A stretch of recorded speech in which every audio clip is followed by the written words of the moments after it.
Sa gitna ng malakas na pagulan at tragasaan ng tubig, walang sinayang na oras ang pulisya para respondihan ang babaeng inabutan ng panganganak sa kasagsagan ng bagyong Krising sa Santa Teresita, Cagayan kagabi. Ang babae lula ng kolong-kolong ng inabutan ng mga otoridad.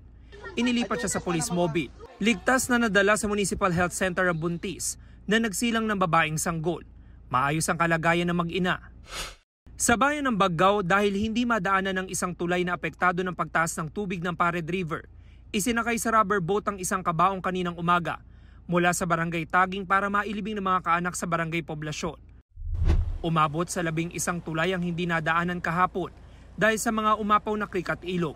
Sa Gonzaga, bubong at ilang pader na lang ang natira sa bahay ni Chris Kim sa barangay Bawa na sinira na rumaragas ang ilog.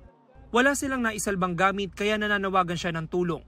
Sobra pong hirap kasi naoperahan na nga po yung asawa ko tapos nawalan pa po kami ng bahay. Kasi yung mga gamit po ng mga anak ko po, nadami din po doon. Wala na po silang pang-aral. Ayon sa lokal na pamahalaan, nailikas sa mga nakatira sa tabing ilog.